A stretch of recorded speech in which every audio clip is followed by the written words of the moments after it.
The discussions with both men centered around general ideas of young female sexuality and the Doing Desire article. The dialogue served to not only determine how much they learned from discussing it, but also informed my understanding of a male perspective on a female topic.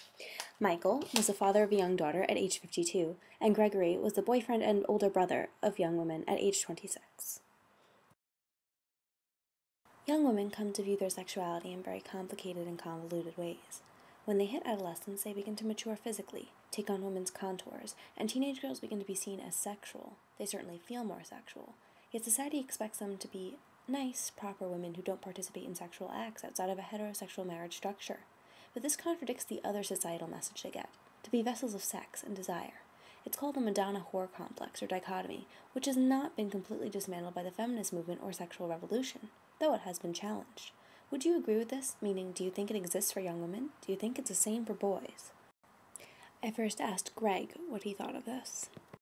I think that it exists for young women, sure. I don't think it exists for young boys. Greg states that he believes that boy sexuality is acknowledged and encouraged more than female sexuality.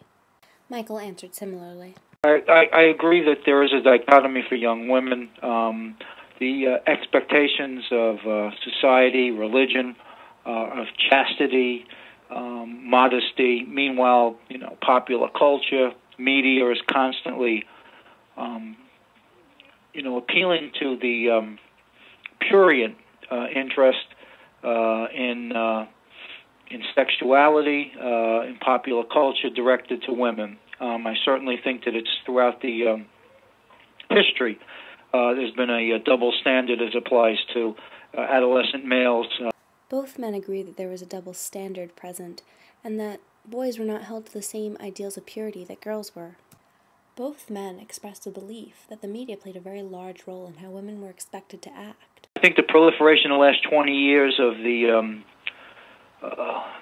music videos and the music industry and its portrayal of women as sexual objects, as objects of desire, of elevating, women who exude sexuality as the benchmark of what it is to be a popular young woman.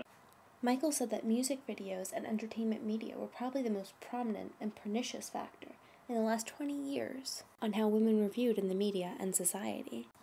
Greg said that the appearance of TV shows such as The Jersey Shore and other programming on MTV and BET television, featuring music videos and other types of social media, were presenting women as objects to gawk at.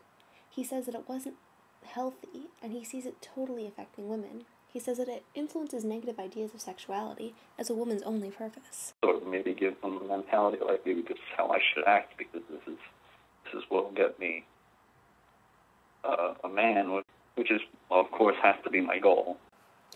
Okay, well now I'd like to elaborate on just how difficult it is for the average young woman. It's been said that many young women experience a crisis of connection. This is what Tolman described as a relational dilemma, one where a young girl questions how to be herself and still stay in a relationship with another who may not want to know the truth of that girl's experience. To Greg I asked, as a boyfriend and a brother, have you ever felt that you weren't open to your girlfriend or sister's experiences? Do you think your girlfriend or sister can be open with you? Greg said that he felt his sister was not open with him. He said that he also felt the same about his girlfriend. Sometimes you get the impression that she doesn't always want to speak her mind because she thinks I'd be disinterested. Greg said that Tolman's idea of crisis of connection was a new and interesting way to view his girlfriend and his sister's disconnect from him. He hadn't considered it before. He was also unfamiliar with the idea of a woman being uncomfortable with speaking about her sexuality in the same way that a man might. Michael experienced this disconnect with his daughter as well, though he did not see a problem with it. He wanted his daughter to stay silent about her sexuality, identifying within himself a blind spot, making it conceptually impossible to accept his own daughter's story and sexuality.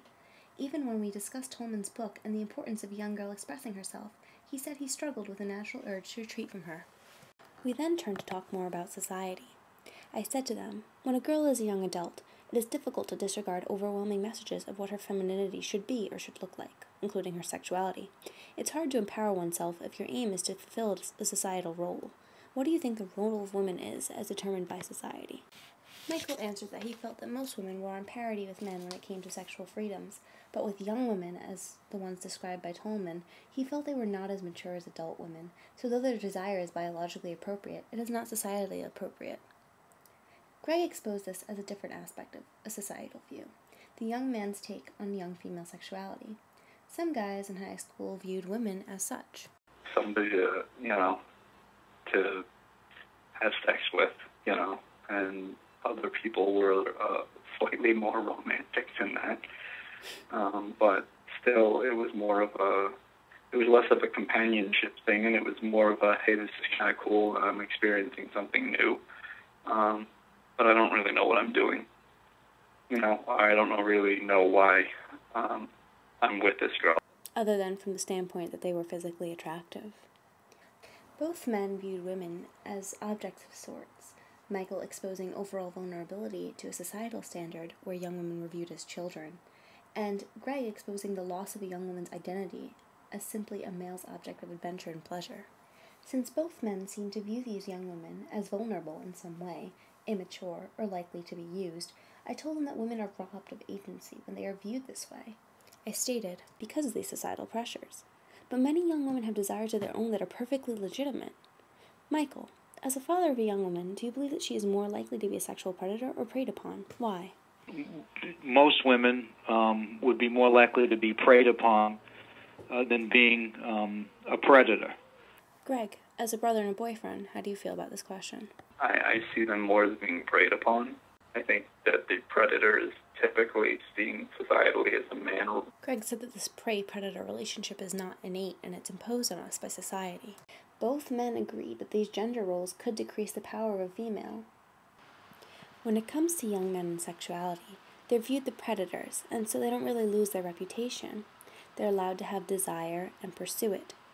Young women, on the other hand, are often viewed as the victims, reinforcing what both Michael and Gregory said. And they're not allowed to have desire of their own, it seems. Rather, they exist to be the object of male desire. That's how we gender sexuality.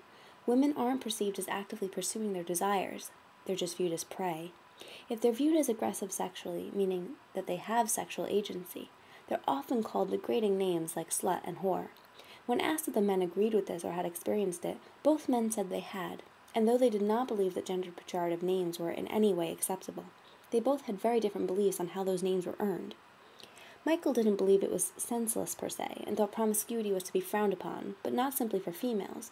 His moral beliefs did not coincide with any sort of sex outside of marriage, for both men and women. Greg stated a belief more stereotypical of a younger male, that sex only inside a marriage seemed impractical, elaborating that young women having sex should not be stigmatized and should be allowed the same freedoms as men. He recognizes that society does not operate with such an open mind. The word slut is still thrown around. Despite the fact that pejorative terms like slut describing a woman who was sexually active and executed sexual agency still exist, both men expressed a belief that there has been some progression for women. However, both men also did begin to realize their ignorance towards many of the pre-existing power structures that disempower women. I asked both men what they had reaped from our conversation, what they had really learned. I never realized that women felt marginalized, or never thought that it would actually be an issue that women were unable to talk about, or felt that they're unable to talk about sexuality openly, and that it would cause such a problem for them. I mean, it sort of makes sense, but it just sort of never crossed my mind. I learned quite a bit about the growing independence of women with regard to sexuality. You know, the angst of women in terms of being able to accept their raw emotions, their status as a sexual being, things that probably men take for granted. Their resentment as being portrayed as a victim with terms of sexuality in a male-dominated world. In conclusion, it's safe to say that most men feel pretty in the dark when it comes to women and their experiences with sexuality. In order to understand women, they need to be able to delve into the stories of women and the experiences of women, and this gave them the opportunity to do so.